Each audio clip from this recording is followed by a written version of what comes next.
মুর্শিদাবাদ বাহারপুর এরকম একটি পিছিয়ে পড়া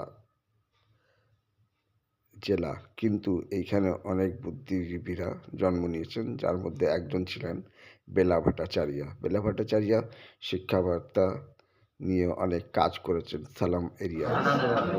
আজ ওনার নামে অ্যাওয়ার্ড বিতরণ করা হলো কয়েকজন গণ্যমান্য ব্যক্তিতে, তার মধ্যে একজন ছিলেন। ম্যাডাম, আজকে প্রোগ্রামে সম্বন্ধে কি বলতে আছে? বেলা ভট্টাচার্য ছিলেন মীনাক্ষী নারীর নাম। তিনি আজ থেকে প্রায় অর্ধশত বছর আগে যা করে গেছেন, মানে আমি তো এখনও দাঁড়িয়ে সেটা করার কথা ভাবতেও পারি না। তখনকার দিনে দাঁড়িয়ে নিশ্চয়ই আমাদের থেকেও অনেক বেশি বাধা ছিল, কিন্তু উনি তার নিজের ইচ্ছে, স্বপ্ন এবং অবশ্যই প্রান্তিক মানুষদের পাশে দাঁড়ানো, তাদের কথা ভাবা, তাদের কাছে পৌঁছানো, সেই সাহস এবং সেই স্বপ্নকে পূরণ করার যে অদম্য জেদ, সেটা মনে হয় আজকে ওনার নামাঙ্কিত এই অনুষ্ঠানে আমাদের সবার যদি আমরা মনে রাখি এবং সেটা যদি সবার মধ্যে ছড়িয়ে দিতে পারি, তাহলে এরকম আরও অনেক মহিয়সী নারী তৈরি হবে, যারা সমাজের সেই সমস্ত মানুষদের পাশে তাদের হাত ধরে টেনে তুলবে, যাদেরকে আমাদের পাশে বসানোটা খুব দরকার। তাই আমি সবাইকে বলবো, যারা আমাকে এখানে দেখেছেন, আমি জানি না আমি কতটা যোগ্য, কিন্তু আমি আজকে বেলা ভট্টাচার্য নামের মহিয়সী নারীর সঙ্গে জড়িত হতে পেরে আমার নিজের প্রতি দায়িত্ব বেড়ে গেছে বলে আমার মনে হয়েছে। আমি চাই আমরা আরও অনেক কাজ করতে পারি, সমাজের সবাইকে তার সমান অধিকার দিতে পারি, সবাইকে সবার আগে সমস্ত নারীকে যেন আগে মানুষ হিসেবে গণ্য করতে পারি। তাই নারী সমানাধিকারের থেকে আগে আমি তাকে মানুষ হিসেবে মনে করার জন্য সবাইকে রিকোয়েস্ট করব। আর সমস্ত বাবা মাকে রিকোয়েস্ট করব, আজও যারা বাল্যবিবাহ, যা আমাদের একজন বললেন মধ্যে থাকা, আজও যারা মেয়েদেরকে বোঝা মনে করে, বিয়েটাই একমাত্র দায়িত্ব মনে করে এবং বাল্যবিবাহ দেয় শুধুমাত্র সমাজের চাপে অথবা নিজেদের দায়িত্বকে অন্যের কাজে দিয়ে দেওয়ার জন্য, তাদেরকে বলবো কোনো তফাৎ নেই ছেলে বা মেয়ের মধ্যে। রাদার মেয়েদের মধ্যে, আমি কাউকে ছোট না করে বলছি, মেয়েদের মধ্যে যে হিউম্যান কোয়ালিটিগুলো আছে, সেন্স অফ রেসপন্সিবিলিটি আছে, দয়া মায়া আছে, সেটা দিয়ে তারা সমাজের পাশে দাঁড়াতে পারে, আরও অনেক বেশি কাজ করতে পারে এবং আরও অনেক বড় করে আমাদের সমাজের সবার মুখ উজ্জ্বল করতে পারে। Thank you.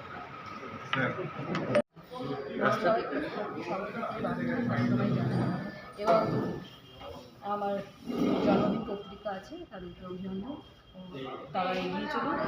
যে রাস্তার বিষয় যেটা এই রাস্তার বিষয়ে কাকে শুধু জানিয়েছিলেন যে কাজটা হচ্ছে না, ভিডিওতে আসবে না, ভিডিওতে আপনি পঞ্চায়েতে দরখাস্ত দিয়েছেন যে রাস্তার বিষয়ে যেটা বলছেন। এই রাস্তা হচ্ছে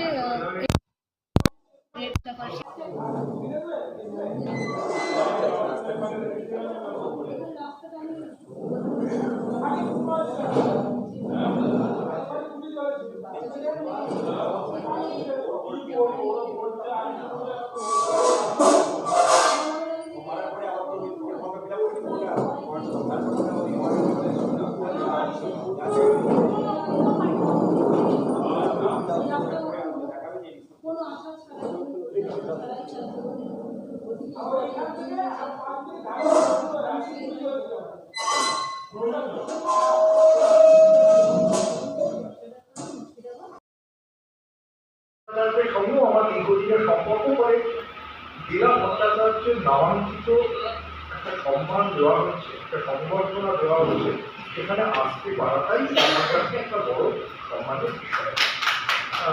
এবং এই কয়েক বছর ধরে আমি এই অনুষ্ঠানে আসি, যত তার সম্পর্কে জানতে পারছি, বেলা ভট্টাচার্যের সম্পর্কে, ততই আমি বলা যায় বিস্ময়ে বিমূঢ় হয়ে যাচ্ছি যে ওই সময় দাঁড়িয়ে, মনে রাখবেন কিন্তু যে যখনকার কথা বলছেন সেটা আমার অনুমান 60 বা 70 দশক। এই 60 বা 70 দশকে দাঁড়িয়ে একজন মহিলা, তিনি শুধু অ্যাপার্থেইড নিয়ে কাজ করছেন, মানে গায়ের চামড়া, রং, কৃষ্ণাঙ্গ, শ্বেতাঙ্গ, আমাদের এখানকার জীবন, পিছিয়ে পড়া মানুষের জীবন, প্রান্তিক মানুষের জীবন নিয়ে কাজ করছে না, এটা কিন্তু সাধারণ স্বাভাবিক ঘটনা নয়। আমি বলতে চাই যে আমাদের যে মেয়েদের, আমাদের সমাজের তো একটা ইতিহাস আছে, সেই সমাজের ইতিহাসে কিন্তু আমরা দেখি নিজেদের কিন্তু নানাভাবে এই পুরুষ শাসিত সমাজ একটা কোণে ফেলে দেয়।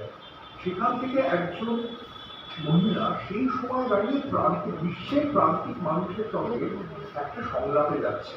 এই সংলাপটা আমার কাছে খুব গুরুত্বপূর্ণ। আজকে আপনারা জানেন যে সারা বিশ্ব জুড়ে যে সাবঅর্ডান স্টাডিজের কথা বলা হচ্ছে, যে নিম্নবর্গ চর্চার কথা বলা হচ্ছে, যেখানে নিম্নবর্গের নানা অবস্থানগুলোকে নিয়ে আমরা কথা বলছি, সেই সব লেখপত্র, সেসব বইপত্রে প্রায় আদি যুগে তিনি কাজ করেছেন।